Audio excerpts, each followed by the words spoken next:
L'écurie Alpine vit une saison très compliquée, en étant dernière au championnat constructeur. Et cela n'est pas arrangé par leur deuxième pilote, qui ne performe pas assez. Car ils avaient commencé avec Jacques Douane, qui ne performait pas assez à leur goût et qu'ils ont viré au bout de 6 Grands Prix. Et maintenant, ils se retrouvent avec un Franco Colapinto décevant, qui n'est pas à la hauteur de leur attente par rapport à la saison qu'il avait fait chez Williams. Et ils sont maintenant dans une situation compliquée pour savoir ce qu'ils vont faire. Avant toute chose, bienvenue. Et si la vidéo vous plaît, vous pouvez vous abonner et mettre un like. Et on est parti pour l'analyse.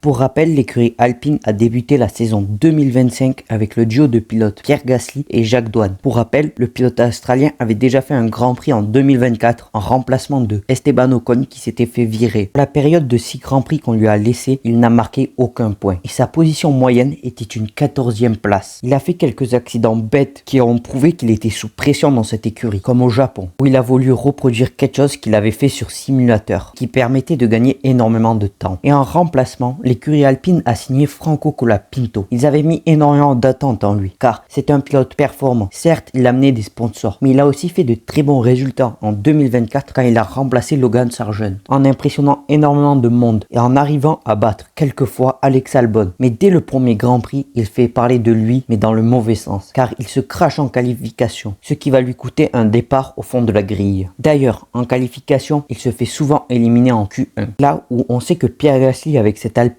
il arrive à la hisser en Q3. Dans son pilotage, on a vraiment l'impression qu'il fait des erreurs de jugement, comme on l'a vu à Imola ou alors à Monaco, où il a frôlé plusieurs fois les murs. Et cela pose des questions, car il ne fait pas les mêmes résultats que chez Williams, où il avait impressionné tout le monde, et où la plupart des experts de Formule 1 avaient dit qu'il méritait une place, car il montrait de très bonnes choses. D'ailleurs, c'est pour ça que Alpine, après la saison 2024, l'ont signé en tant que pilote de réserve. C'est qu'ils avaient prévu de le mettre dans la monoplace. Mais maintenant, l'écurie française cherche à le remplacer avant même la fin de la saison, car il y a eu énormément de rumeurs avec le pilote finlandais Valtteri Bottas. Et oui, car Alpine est maintenant très proche de Mercedes et ils ont essayé d'attirer leur pilote de réserve pour remplacer Franco Colapinto, mais Valtteri Bottas aurait refusé. Donc finalement, Franco Colapinto devrait finir la saison dans l'écurie Alpine. Il va devoir donc prendre les prochains Grands Prix pour essayer de montrer de très bons résultats et prouver qu'il mérite sa place dans l'écurie. Surtout qu'il arrivera sur des Grands Prix qu'il a déjà fait dans une Formule 1. La source de la contre-performance du pilote argentin est inconnue. Cela peut être la voiture. C'est vrai que l'Alpine cette saison est très loin des attentes qu'elle avait produites aux essais hivernaux. Et on voit que le pilote français Pierre Gasly a beaucoup de mal à aller chercher énormément de points et porte pour l'instant à lui seul l'écurie. Cela peut être l'environnement qui est très mouvementé. On sait qu'il y a eu récemment le départ de Oliver Ox. C'est maintenant Flavio Briatore qui est à la tête de cette équipe et on sait que ce n'est pas le team principal le plus tendre avec les personnes qui l'entourent. Surtout que le PDG de la marque Alpine a récemment démissionné et sera remplacé. Ça se trouve, le problème vient juste de Franco Colapinto qui n'arrive plus à conduire comme il conduisait chez Williams. Et maintenant, l'écurie Alpine va devoir réfléchir pour trouver une solution à ce problème. Tout d'abord, il pourrait le garder car Franco Colapinto pourrait se réveiller et montrer de très bonnes choses et convaincre le team principal Flavio Briatore de le garder. Car je pense que même s'il est en difficulté sur ce début de saison pour lui, il peut se réveiller et reproduire les performances qu'il avait montré la saison dernière et aller chercher des points pour l'écurie Alpine. Mais s'il n'y arrive pas, il sera sûrement sous la pression de perdre son baquet en fin de saison. Et Alpine n'aurait pas grande option pour le remplacer. Il pourrait aller chercher dans leur académie, mais il n'y a pas énormément de pilotes qui pourraient le remplacer. Ils auraient potentiellement Paul Aron, qui a vraiment impressionné dans sa première saison de Formule 2. Mais cette année, il ne roule pas énormément, même s'il a fait une séance d'essai libre avec Sauber.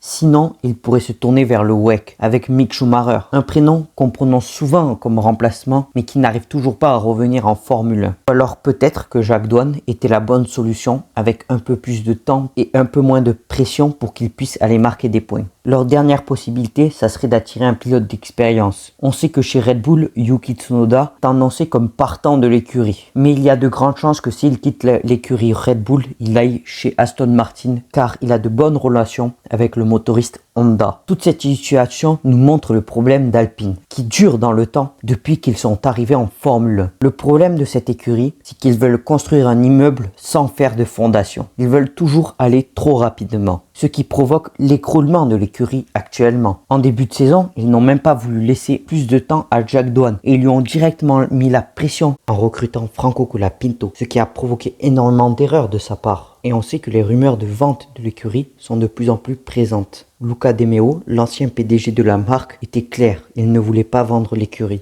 Mais il faudra surveiller ce que va faire son remplaçant. Donnez-moi votre avis sur la situation de Franco Colapinto et de l'écurie Alpine. Merci de m'avoir écouté et on se retrouve pour de prochaines informations.